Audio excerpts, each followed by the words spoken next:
Greetings from Florida. Here we're working on a 2011 to 2019 Volkswagen Beetle convertible. This is the passenger power window regulator, but the driver's side should be very similar for you. You can theoretically take off the window switch. Don't. They break very easily. Just leave it on. What you are going to pop off is this cover in the front, and there's two, I'm going to say 30 millimeter Torx bolts behind it. It kind of requires a little bit of oomph to get it off. There's a couple clips on the other side of it that are going to hold it in place.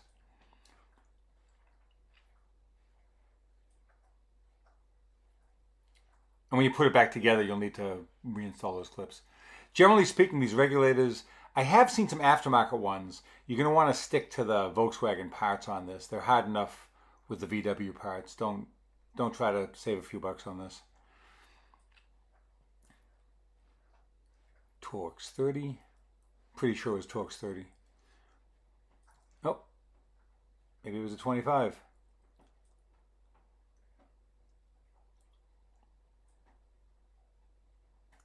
And then on the bottom, there's two strange retainers.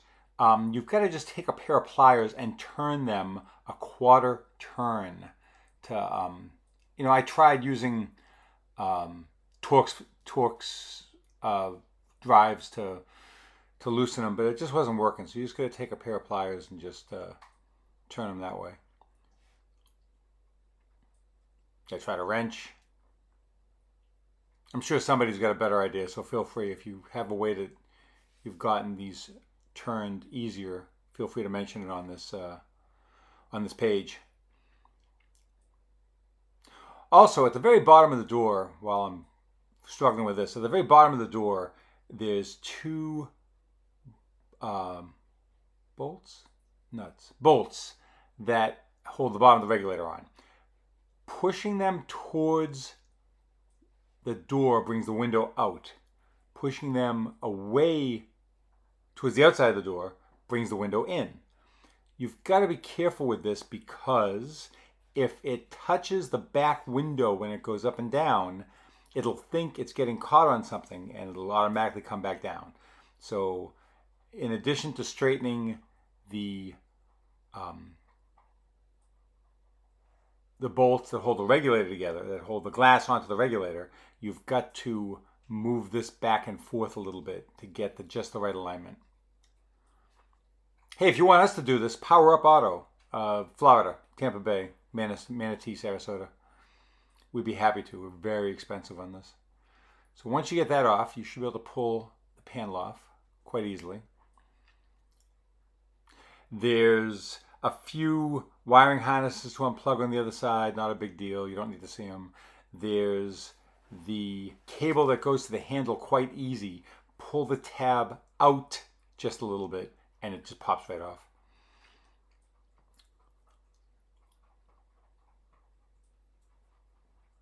By the way, full disclosure, I had to come back to this car a week later. She thought she was hearing some wind noise, so I made a few adjustments. I took off the panel and made a few adjustments on the glass.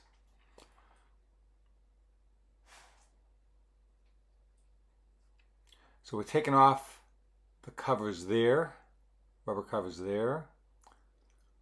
I guess I'll get the ones on the bottom later. I think Torx 25 for the screws that hold the window motor on. By the way, this video is at double speed. It took me about an hour, but I double sped the video so you don't have to spend all day watching it. Take the motor off.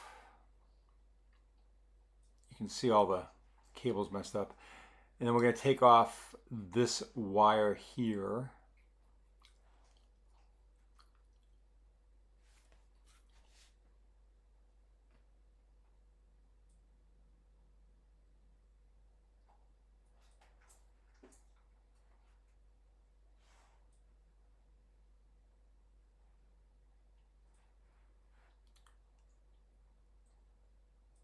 Should be able to get that out.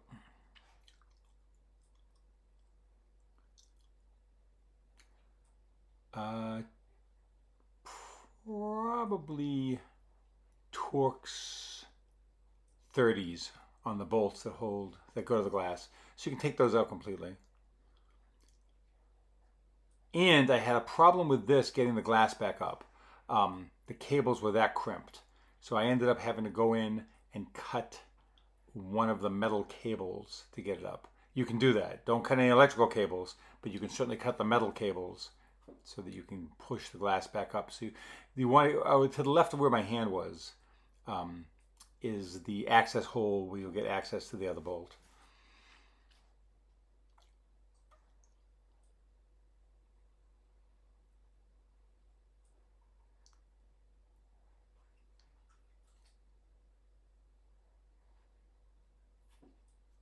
You're welcome to skip ahead a little bit if you'd like.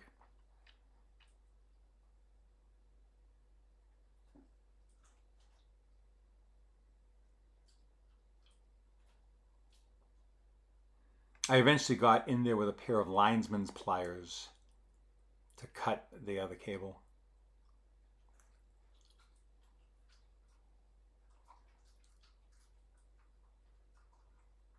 The motors generally don't go on this. I haven't had any problem with the window motors at all. It's all been the regulators.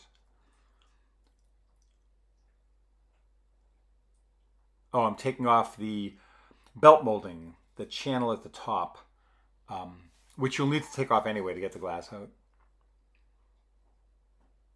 But I thought that would give me a little more access. It did not. If this video is helpful for you, do me a favor, like, L-I-K-E, like the video. That'll help other people such as yourself find it.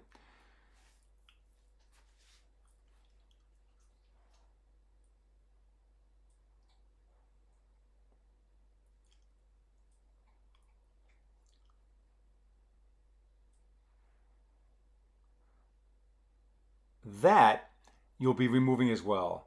If I'm not mistaken, that's a styrofoam insert that goes over the cables, and there's one screw that holds it in place, and you'll probably see it in a minute or two, but it's there.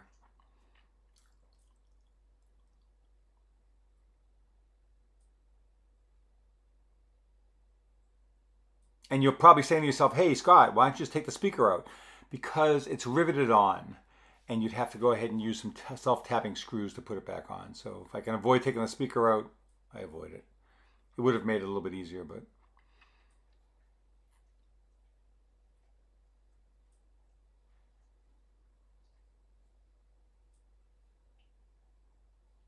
if you have any questions, do me a favor, just ask them right on this page. I'll be glad to get to them eventually.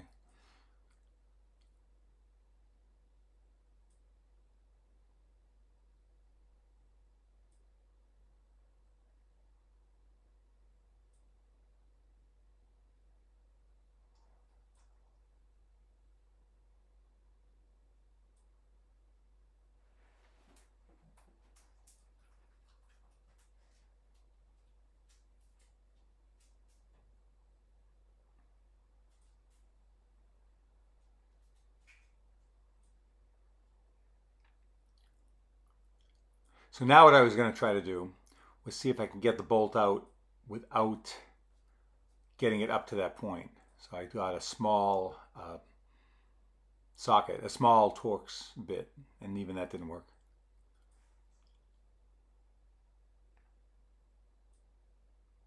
Little WD-40 never hurt anything.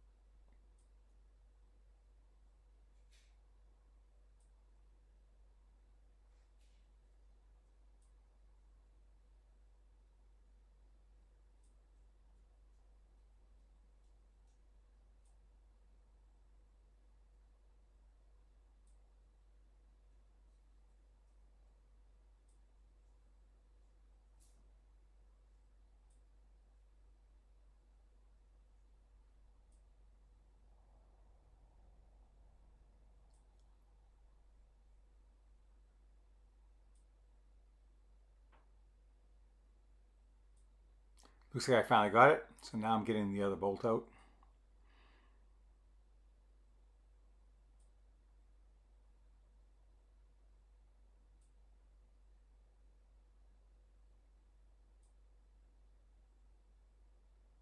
And then I'm taking the glass out carefully. Gonna lay it down, not sure where I put it, but someplace away from the chance of it getting broken.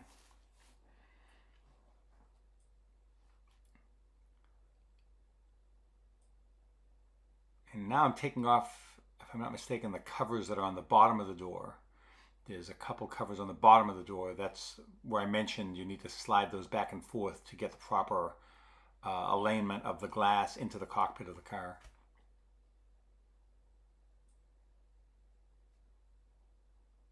And then carefully take out the rest of the nuts, and you can remove the regulator.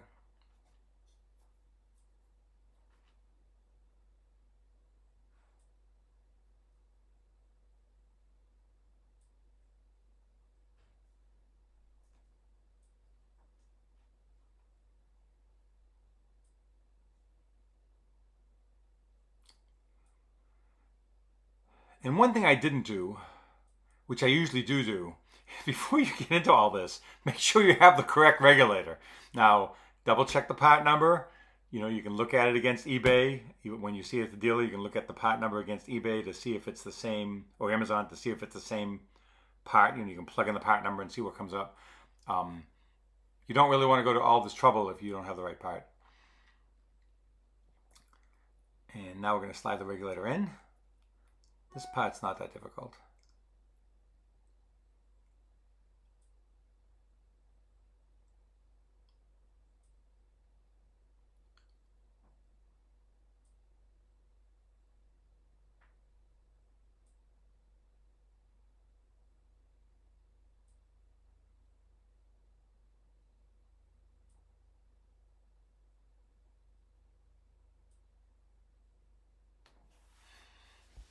But no question, Porsche, Volkswagen, and Audi are the worst to work on. They really design them so that people can't work on them themselves. I wouldn't say that about BMW or Mercedes. Some of them are higher than others, but they're not disastrous. But those three brands, Porsche, Audi, and Volkswagen, are absolutely the worst to work on.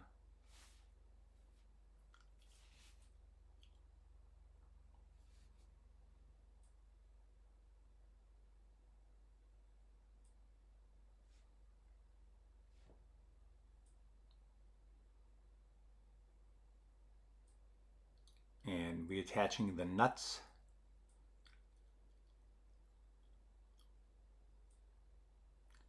Tightening them all down.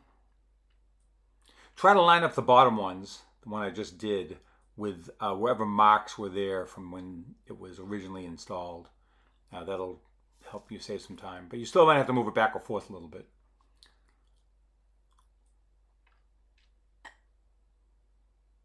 I'm putting in that styrofoam insert that just, I guess it just keeps the cables from getting caught on anything.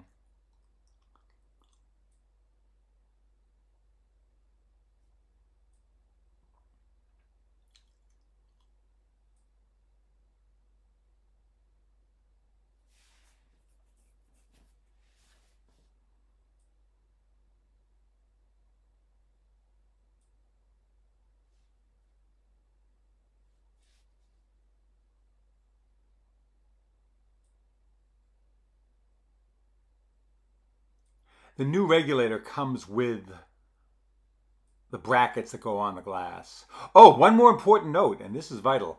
The new regulator will not fit the bolt that was originally on there. You're going to need to go ahead and make sure you get the bolt from the dealer. There's a bolt that's a little bit smaller in size than the bolt that was originally installed, and the new one will not fit. So definitely make sure you get a bolt from the dealer for this regulator.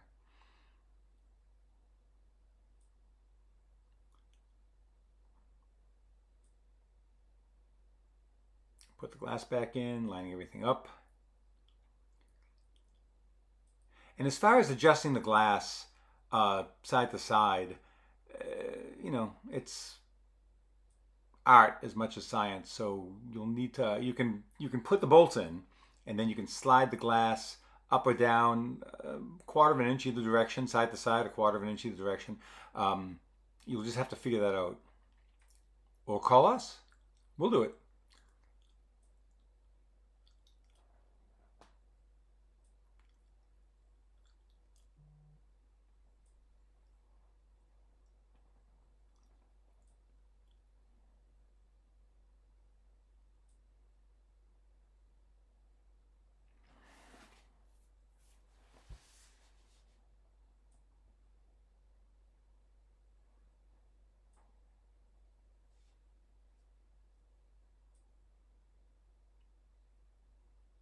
Yeah, I'm using a awl to line up where the bracket goes through the glass. There's a hole in the glass, and this bolt goes into the bracket. I'm putting down the belt molding, the channel.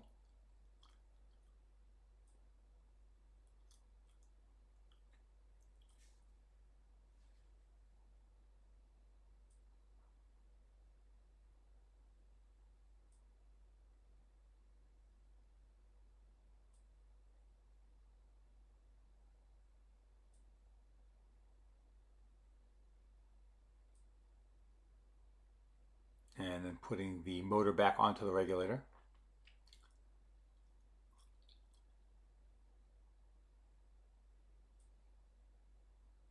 Yeah, fits that way.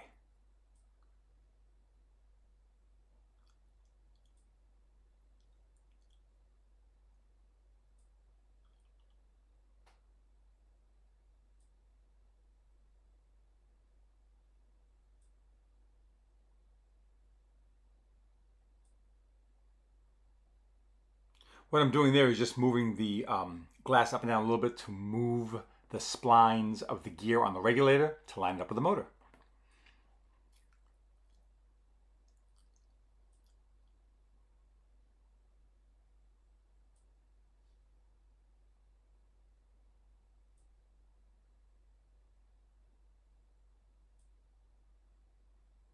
And then I think, yeah, I think I just wanted to test it out. Again, you can theoretically take off the switch. Don't, just don't.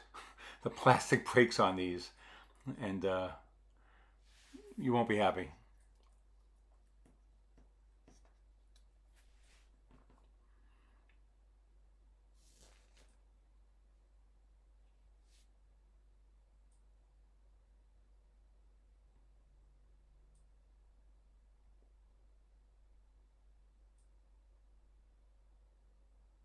Now, I haven't finished putting everything back on the door that we need, but I am testing out the alignment of the glass by using the switch.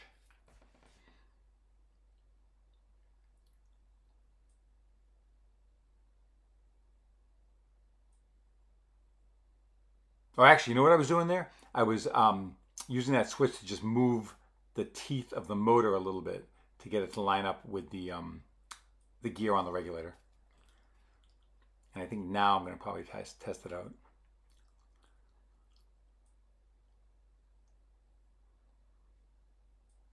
These usually will reset themselves, but if you need to reset it, the way to do it is you put your finger on the button, hold it all the way up, and leave it on for about 10-12 seconds after it's already up, and that should reset the automatic for you. The other way to do it, the other thing I found works, is to put the convertible top up and down, and that oftentimes will reset the automatic for you as well.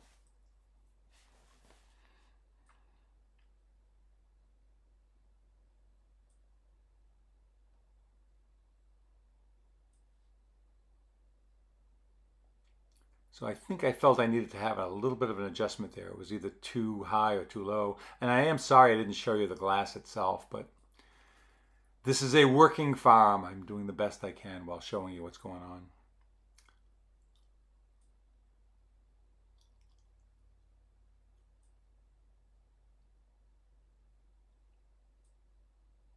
Putting on the rubber caps on the bottom.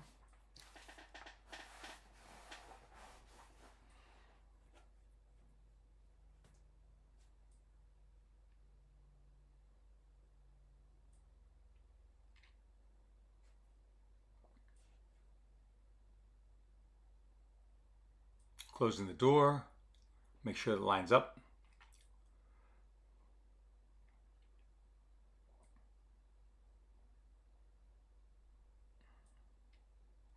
Pulling it up a little bit. Obviously, I wasn't thrilled with how it lined up.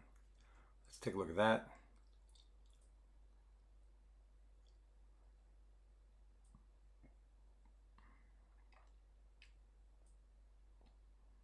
Bosch tools, by the way, B-O-S-C-H, Bosch tools, the best of the best. Really had great luck with them over the years. I've used everything over 30 years, but Bosch has been the best. And now let's put everything back together.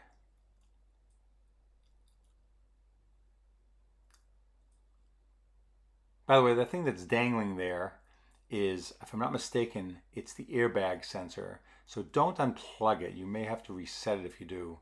Just let it hang there.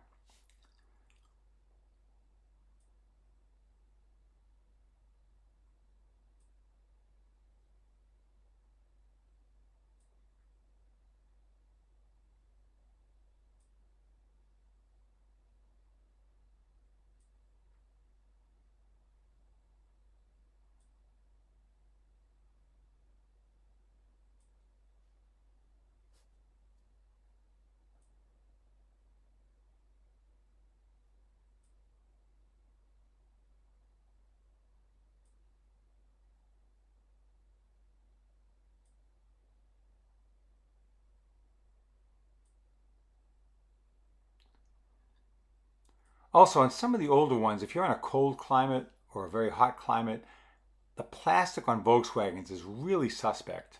So be very careful when you take off the door panel, that candy shell piece at the top. I've seen some of them break, and that's expensive to replace. So I'm reconnecting all the wires. There's only about 3 or 4 wiring harnesses. They plug in quite easily. Um, the cable that goes to the handle pops on quite easily. None of that's a problem.